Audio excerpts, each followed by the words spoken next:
1 furlong left. Lauban down inside, narrow lead. Sunny Ridge fights on. Shagaf keeps on grinding away. So to Adventist on the far outside. 16th to go. Lauban's trying to see it out. 16th left. Here comes Shagaf with a final surge. A final surge to win the Gotham. Welcome to the Paddock Pass with Brian Mariano on 104.5 The Team.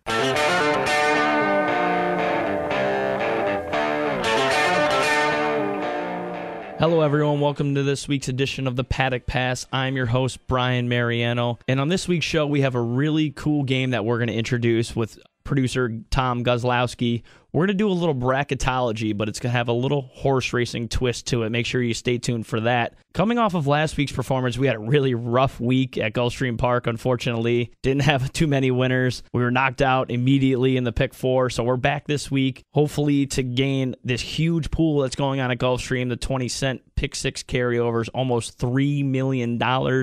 I have a ticket for you that'll be up later in the show. I don't know if our ticket's going to be enough to take down the entire prize pool, but we're going to get a nice hit, and it's a nominal investment. Hopefully you will play. I will have the ticket out. As we move on to this past weekend's results, watching the Gotham, I was really impressed by Shagaf. The horse just seemed to have a nose for the wire. I was really impressed the way Irad Ortiz rode him, and in my opinion, he passed the first test.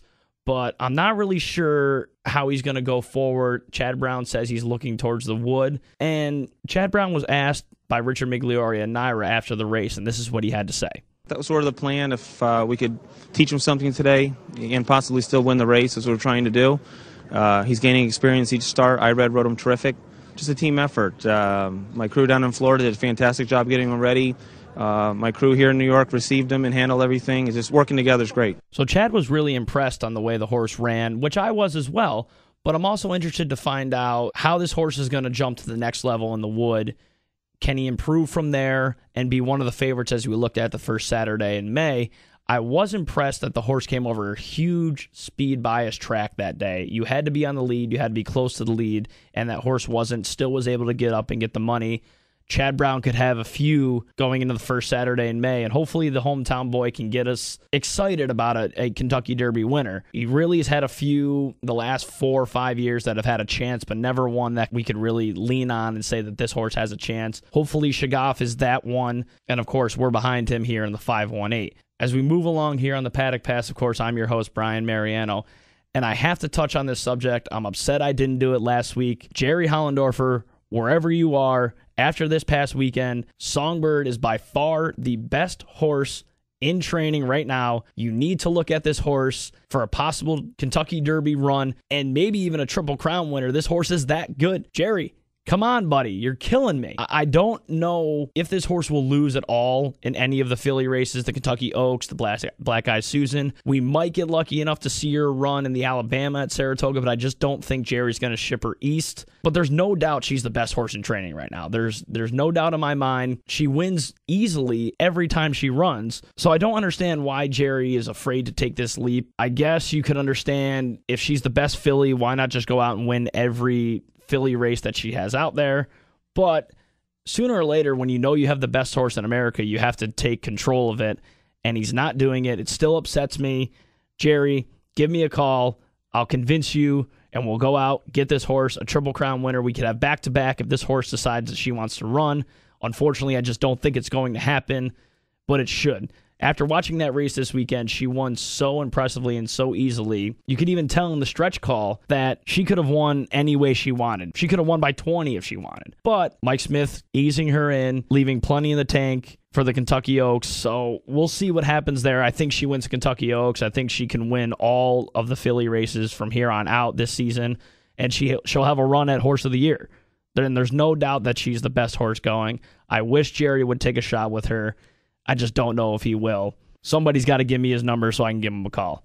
Anyway, of course, this is the Paddock Pass. I'm your host, Brian Mariano, and we're going to look forward to this weekend's Derby preps. The Tampa Bay Derby is this weekend in Tampa, highlighting one of, if not their best card ever. And I looked at this race, handicapping it before the show, and I realized how tough this race is. A lot of speed early in the race, but there's a lot of good horses. So I wasn't sure exactly what to do here, if I should maybe go with a speed favoring track. But as I kept looking deeper and deeper, I felt like this race just set up for Brody's cause. There's a lot of speed inside and outside. I think this race just sets up for him. This could be a nice step to move on for Brody's cause and give him the points he needs to pretty much to lock one of the spots for the starting gate the first Saturday in May. If you're betting the race, I think this is a great betting race. I would put him on top, and I think the speed just sets up perfectly for him. Brody's cause is going to be the most likely winner in this race, and I would use him if you're going to play the pick 4, pick 3s. He would be a single for me. There's just too much speed for it to hold up. Brody's cause should be the one to win this. That'll set him up nicely to get in the starting gate for the first Saturday in May. And as we move from East Coast to West Coast, we'll look at the San Felipe, which is going to be at Santa Anita Park. Now, this race is a really good race. This is going to be between Bob Baffert's More Spirit and Exaggerator, who won the Delta Downs jackpot and has a decent amount of speed that could upset here. I'm not sure how much you can call it an upset if the horse is going to be 3-1 or 5-2, but there's no doubt More Spirit's going to be favored. I'm going to look at a good value with him, could be 2-1 or higher, but he might get hit pretty good here, right around 6-5 even money. I thought this race was pretty tough, and I narrowed it down to these two, so I would use these two on top of Exactas. Use them if you're playing pick 4s, pick 3s, as the two that could win this race. I tried to go deeper than that. I just think these two have the class to win this race, and that'll lead up to another good race that's later at Santa Anita, which is the Santa Anita Handicap. Now, this is a really tough race. Having FNX as a 2-1 favorite, can he come back off that really good second behind American Pharoah in the Breeders' Cup Classic?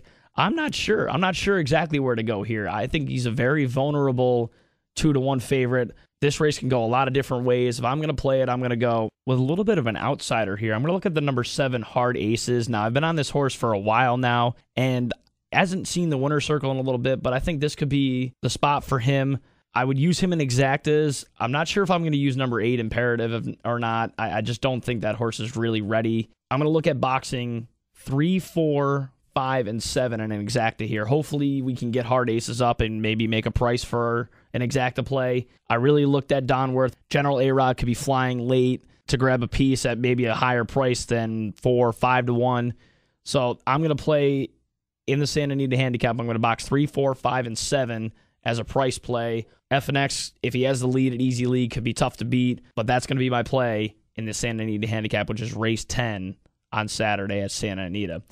This is the Paddock Pass here on 104.5 The Team, 104.5theteam.com. Now, this week, with Gulfstream Park being so big with the pick 6, it's up over near $3 million going into this weekend. I had to go for that. I know I normally do pick 4s, but I had to go for this.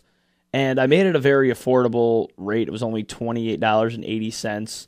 And we started off in race 7, which is the 5 furlong turf race. Normally 5 furlong turf races are pretty tough for me. They're tough to handicap, but this is the Silks Run Stakes, stake for $75,000. And I looked at the two horses that are going to be very logical in this leg, and I just wanted to get by this to get us going. Looked at the 2, Amelia's Wild Ride with Jose Lezcano. Ramon Preciado has really good numbers at Gulfstream. The horse can be up close to the lead and can pounce. I used him. Then I also used Power Alert with Brian Lynch, the number 4, and Luis Saez. Horse is also going to be close to the lead, can sit off the pace that Bold Thunder and probably Dr. J Dub will also give us. And these two, I think, is going to be a match race when it gets to the top of the stretch. So I used these two to get us out of race 7, the 2 and the 4 in race 7 in our 20-cent pick 6. As we move on to race 8, this I thought was going to be one of the tougher races on the card to get us through this pick 6. And if you can go deeper in your bankroll than I can, I would look at going deeper in this race. I had the 1 in there in the beginning, had to take him out. I went 5, 6, and 12. And I think the 12 is going to be the one that we're really going to hone in on here. Todd Pletcher, Luis Saez, the name of the horse is Strong. Had a really nice showing in his maiden claiming back in February. Jumping up in maiden claiming ranks here. I think Todd is really confident with this horse. We might actually get a price too, looking at maybe 5-2, 3-1 here. And I also used the 5 and 6, the 5 Martini Kid with Marcus Vitale and Nick Juarez. The horse really was flying last time out at the exact same distance, going up again, same move, moving up, maiden claiming 35s to maiden claiming 50s here. This horse could also be a decent price, 4, 5-1. And I went with the 6 as well, Kid Jeter. And this one was kind of my wild card. I thought the horse ran well his first couple races. The last one I'm throwing out, he was off slow and bumped. And I really didn't think the horse had a chance at all after that start. I'm going to give another chance here, hopefully to get a little bit of a price and maybe get us a nice, and hopefully to give us a price here to get on, to keep moving in this pick 6. As we go to race 9, this was another one. If you can spread out and you have a bigger bankroll than I do, I would look at spreading out as much as you can. I used Chad Brown's horse, the 3, Tombalaine, I believe, for Juddmonte Farms, and Edgar Zayas coming over, first time U.S. Horse always seems to be around, and I can't really argue with Chad Brown on the turf. I used the 6, Conquest Typhoon will most likely be your favorite here for Mark Cassidy and Jose Lezcano. Just missed last time out, allowance optional claiming, non-winners 2, and I think will be the favorite here. Again, just trying to get through the leg. I went outside for my next 2 horses in Granny's Kitten, and Alan Garcia up for Mike Maker. I haven't seen Alan Garcia much at all recently, but he can always come in with a bomb, and you can't argue with a Ken and Sarah Ramsey horse and a Kitten's Joy. So I looked at him, maybe be a price at maybe 7, 8 to 1, and the 10, Eddie Keneally and Paco Lopez Arapica. So in this leg, the 9th race, we went 3, 6, 9, and 10. And we move into the 10th, which was by far one of the harder races to choose here. And I actually had a long shot that I threw in, hopefully to get a nice big price and to get a nice score in this pick 6. I used the 2 Vesboy, Todd Pletcher, Luis Saez, and this is a maiden special weight, 50,000. And I really can only go off times here because none of the horses really showed anything in their first start. So first-time starter, Vesboy, the number 2. I went with number 4, also first-time starter by Hardspun, all on red. Michelle Nevin, not really good numbers this meet, but I really like this horse last workout on March 4th, going 47-4. I really think this horse can have a chance in this race, can get out to the lead, and at 20 to 1, I can't really argue. So I'm going to use the 2, 4, and the 7 as well for Kieran McLaughlin and Nick Juarez. Really good workout last time, 49 flat. So in the race 10, I'm going 2, 4, and 7. The 4 is going to be my long shot of the day. I would use him, pick 6s, pick 4s. I'm going to play, across the board wager on him. Hopefully we can get a nice price. So once again, in race 10, we go 2, 4, and 7. And we're going to go to race 11, which is going to be my single in the Captivia Island Handicap. I'm going to go with number 3, Jewel of a Cat, Paco Lopez here. This horse always seems to be around, has missed in the last 2, dead heated for 3rd last time out, or 2 starts back, and got beat by Lady Shipman last time out, which is also fantastic sprinter. Another 5 furlongs on the turf race. I could have gone 2, 3 here, but we tried to cut down the price of the ticket. I'm going to single Jewel of the Cat. Should be up close, if not on the lead, and we'll pull away late. Not going to be a great price, but we just want to get through the leg and get to the last part, which is race 12. Another 5 furlongs on the turf maiden, claiming 35,000. This was a tough race. Again, another race where if you have a bigger budget than I do, please go as deep as you can in this race. I narrowed it down to 2 horses in which I liked. Joe Sharp's horse, number 6, Fairy Tale Finish. And I really like the way this horse ran last couple out in the 5 furlong races. He gave way last time out, but was really beaten by a good horse in Street Lou. I think that once this horse gets the 5 furlongs down, we'll be really close. It might be a price here, more than 4 to 1 on the morning line, as you see. And I went with the 12 outside as well. Zen Sunrise for Ramon Preciado and Jose Lezcano. I think this horse will sit a fantastic trip. If there's any speed inside, we'll sit right off and be able to pounce at the top of the stretch. I'm going to go with the 12 on top. If you can go as deep as you can, I would in this race. This is going to be one of the toughest races and hopefully a huge pick 6 ticket Saturday at Gulfstream Park.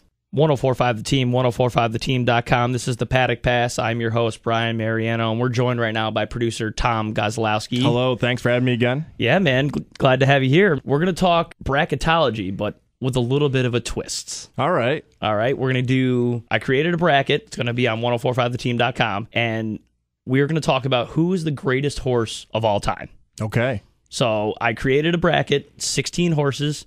I'm basing this off of just what they did on the track, not what they did after their careers. if they were great sires, anything like that. I just based it off of what their careers on the track were. After I was doing this the other night, I had a few horses I just thought were going to be clear-cut number ones, and I put American Pharoah up there in the beginning. I'm like, oh, this horse after this season, it's got to be a number one, Triple Crown winner, first time in 37 years, no doubt. And then I went through the list. And I kept going. I'm like, I can't have this horse as a number one seed. So my number one overall was Secretariat. I'm not really sure if we can argue that one. It's a pretty good start at the number one overall seed. Yeah, that's tough to beat. And he's going to take on Wise Dan. Now, Wise Dan was a really good turf horse. Won a lot of grade ones. Probably one of the best milers of all time. And I figured that was a really good 1-8 match. I'm not sure how you guys feel out there in the 5-1-8, but I loved Wise Dan. I think this is Secretariat all the way through. I'm not sure how you feel about that, guys. Yeah, Wise Dan was like that bubble team who just got in at the end because it was so tough for you. You had to go through all these great horses of all time, and it came down to Wise Dan beating out some people at the end. But whoever was going to get, in this case, the 16th overall seed in this tournament, when you're going up against Secretariat in any type of matchup when it comes to horse racing, you're going to have a big-time resume that you're going to try to have to beat.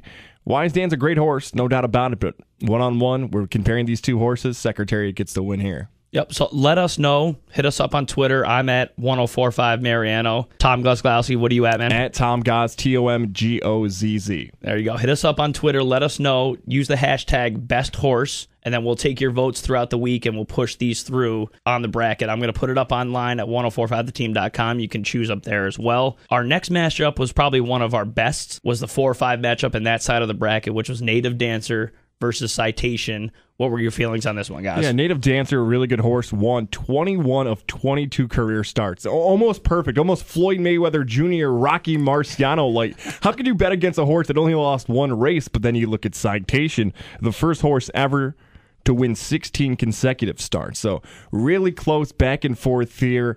I lean towards Citation. I think overall it's a better horse. It's done enough in its career, but it's very close here. These 4-5 matchups, as you touched on, one of the toughest ones to try to figure out. I lean towards Citation here a bit, but it's very close. See, I agree in a sense where Citation was one of now 3 horses that have won 16 in a row. 2 other horses that are on our bracket as well have done it. To race as much as he did, 45 starts, winning 32 of them, only being out of the money once. And the big thing for me, he won the Triple Crown. Yeah. Huge deal for me. And a lot of these horses you'll see on here, I gave a little bit of bump because they did win the Triple Crown. So in my opinion, I'm also going to go Citation for the upset in this one.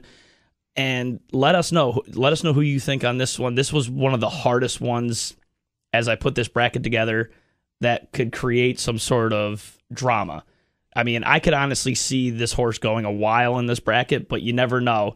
And I had to go Citation here. The next matchup we're going to go to is also a really good one, the 3-6 match, going new school to really old school. The number 3 seed, Zenyatta, 19 out of 20, probably one of the best horses in the last 20 years, to the old school in Seabiscuit. You know, you bring up old school, new school, but it almost seems like some of the new school horse racing fans know Seabiscuit, obviously, because of the movie. With the movie, yep. So if you had actually asked like a casual horse racing fan, name 5 racehorses of all time, I'm sure Seabiscuit would still be in their discussion. So fan-wise, I think when we overall do this, we look at social media and talk to people about what their votes are. I think Seabiscuit's going to become the most popular horse that moves on from listeners because of his popularity. Tobey Maguire, everything that happened. Yep. But it's hard to bet against Zenyatta, one of the great horses of all time. You touched on 19 of 20 wins. You feel bad to a degree because if Zenyatta had almost the marquee victory at Kentucky Derby and Oaks, something that you said, wow, remember that performance buying Zenyatta? Now, of course, she's had great performances in her career. She's a great horse. But popularity-wise, Seabiscuit, more people know that horse. Zenyatta's my pick. She's a great career overall, but Seabiscuit, I think, steals this one when it comes to the fans' thoughts. See, I looked at that, too, as Seabiscuit being very popular, very well-known, especially with the movie, and beat one of the horses that was just edged out of being in this bracket in beating War Admiral in that match race. Oh, yeah. But Zenyatta had pedigree, had the resume to get through on this, in my opinion. Winning the Breeders' Cup Classic the way she did, almost winning it again, just getting beat by a nose, by Blame. Still a questionable ride, in my opinion, by Mike Smith, but that's for another time. So this one, I think, is going to drum up a lot of interest because of the popularity of Seabiscuit. and Zenyatta. She was also really popular as that came, in her time. So I'm going to go with Zenyatta as well. Let's figure out and see what the fans want to go with here. I'm interested to see how that comes out on the fan side. We'll keep going down to end this side of the bracket. The 2-seed Spectacular Bid over the 7-seed Black Caviar. Now, this is going to be interesting because I'm not sure if a lot of the fans know about Black Caviar, racing over in Australia a lot, in Europe. But this horse is one of the best sprinters I've ever seen. Mm-hmm. So I'm interested to see how people will go with this. Spectacular Bid won a ton of big races, had a long career. So I'm not sure where you're going to go on this, but I feel like this is going to be a notch for Spectacular Bid. I look at this matchup, and it's almost like the what if. What if more people had seen Black Caviar run? What if Spectacular Bid wasn't cursed? And I think Spectacular Bid, people will remember the near miss she had in the Belmont. People had talked on, he stepped on a tack or something going to the actual race itself. Yep, so on his way to the track. Right, so it's a what-if scenario. Both of these great horses, no doubt about it, but if they had done a little bit more, you would have bumped up your rank. I go Spectacular Bid just because of potential, what he could have done, and it's still, again, 2 races he won, almost won the Triple Crown. Spectacular Bid is my pick here. But when you go through this entire bracket, this is by far the one I went back and forth. I told you pre-show, I'm like, dude, I don't know. I don't know what I'm doing here with Spectacular Bid, but he gets the nod here for me. And when I went through this bracket in the beginning, and I'm like, wow, this is going to be a really interesting matchup. This could be one that could have been a 4-5, as close as it was. But I agree with you. The potential that Spectacular Bid had, unfortunately, had that mishap in the Belmont.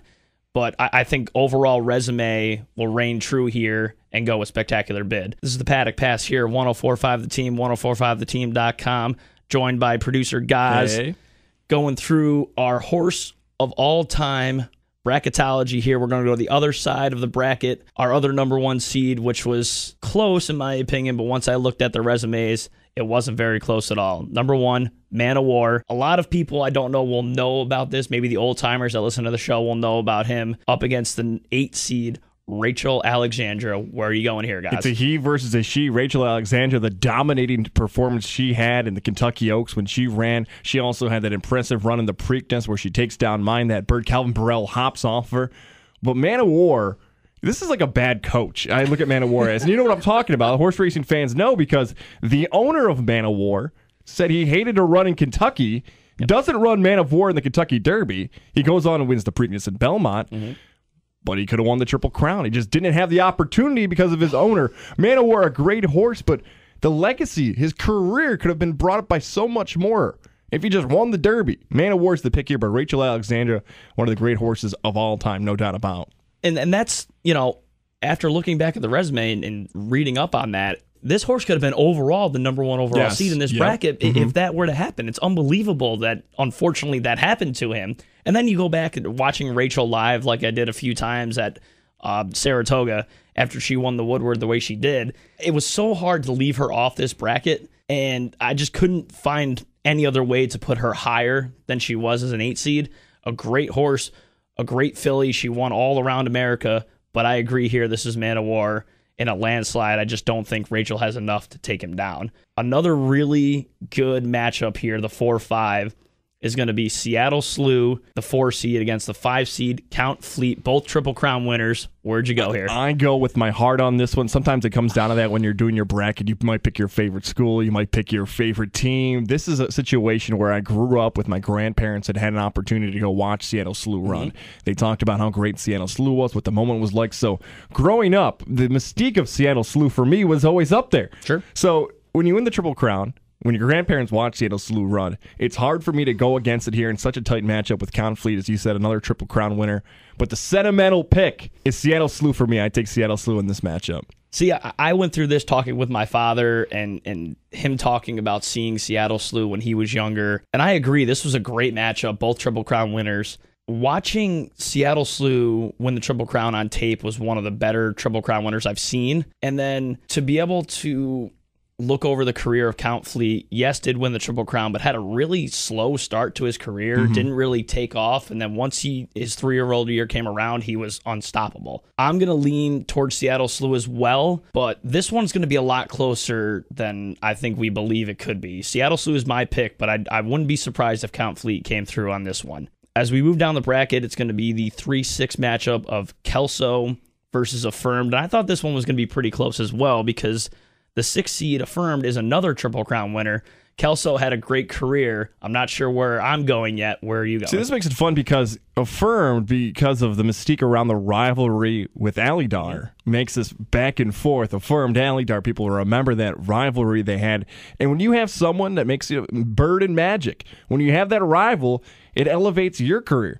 But you look at Kelso's resume overall, 84% of the time this horse finished in the money. This is a 5-time Horse of the Year. Yep. The longevity for me puts Kelso over Affirmed. Although Affirmed's a Triple Crown winner, for so many years in a row, people brought up the name because it was that long wait. Who's going to be the next person to join Affirmed there?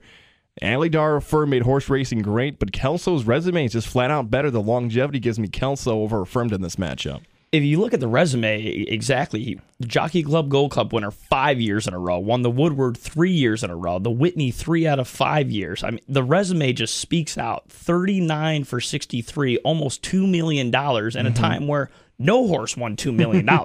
That's insane.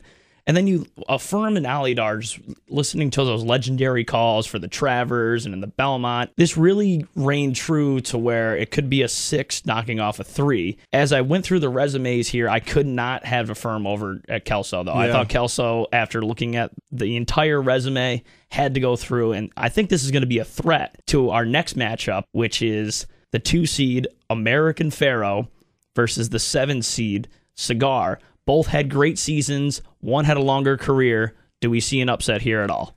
No. American Pharoah did enough this year, but overall, Cigar's resume is pretty good. When that horse retires, it had everything. Yep. Most money, most wins, most this, most that. It went off and said, you know what? When people were living back then, this is one of the great horses of all time. But history is caught up. American Pharoah.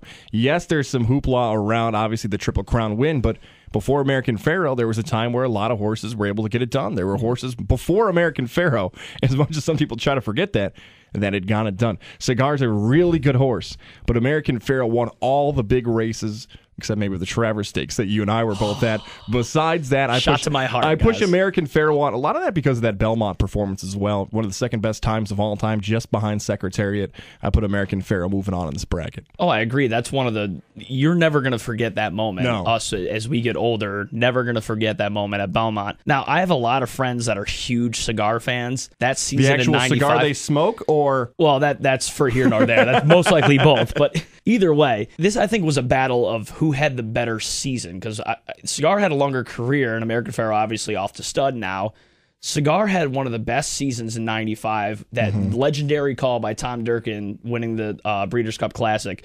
But I don't know how you can match that up to the first horse to win the Grand Slam, to win the Triple Crown the way he did, and just dominate the field in the Breeders' Cup Classic. That by far is the better season, and I will put American Pharoah through here. As I went through this bracket as well, guys, I had to sit there and knock horses out, and I wasn't sure where I was going to go when I took horses out. Is there anyone, as you went through, that you thought, well, maybe he should be in or she should be in? I think you did a great job. I really thought about it. I stepped back and said, who's the first 4 in, first 4 out? Who should be somebody that maybe sneaks in? I went through it. I know Alydar didn't win races, but Alydar kept popping in just because of how great the race was overall. Sure. We had people suggest to us Funny Side, which Funny Side probably should not have been in here, but I thought it was pretty funny that it was at least suggested that he might have a chance to get on this top 20 of all time. But I think overall he did a great job. These are 16 great horses. We did that pre-show. Jeff Levac throwing out Funny Side for us. I did have 4 that I was kind of hesitant whether they wanted to go in or not, and had to really go through the resumes. Dr. Fager's been known as one of the top horses of all time. It really hurt him in his resume to not have any Triple Crown wins. You're right. Really was more of a mile horse, so it was really easy for me to kind of take him out over my 8 seeds in Rachel Alexandra and Wise Dan. I thought Wise Dan was a superior horse in what he was doing, but another one I went through was War Admiral, his battles with Seabiscuit, winning the Triple Crown when he did. But it was more of, that was when West Coast, East Coast was a real big deal. And I was suspect in the fields that he beat in those Triple Crown races, because none of them really came out to be that great of horses. So I didn't want to put him in. Sham, when he was up against Secretariat. So, and if any other year He probably is a Triple Crown winner. Guard is one of the great horses of all time any other year, right? He was the best bridesmaid ever, in my opinion. That's how I could always describe him. He's one of the best bridesmaids ever. And another horse was Forgo, and it hurt me again because this horse was a mile horse, and I wanted to put him in because he was Horse of the Year 3 straight years, which is unprecedented in a lot of horse racing years, but I really couldn't put him best after watching Rachel and Wisedan live like I did. I couldn't take him and put him above both of those horses. What we need you guys to do, we need you to get on 1045theteam.com and vote. Hit us up on Twitter, 1045 Mariano, at Goz. At Tom Gozz, TOMGOZZ. And use the hashtag best horse. Let us know who you like in this elimination bracket. We're going to go over the winners next week, and then we're going to go through every week until we can come up with the number 1 horse of all time. Guys, appreciate you stopping by, man. Have a great weekend. We'll see you next week. Oh, no, we won't. You're going to be away next week, aren't you? We'll figure something out. I'm going to have to mail my votes in. Oh, Tweet my votes in. I'll figure out a way to do it. We'll have to give you a call when you're sitting on the floor in Providence doing the actual bracketology. That's right. We appreciate you stopping by, man. Of course, this is the Paddock Pass. I'm your host, Brian Mariano. And until next week, may all your Pick 4 tickets be winning ones.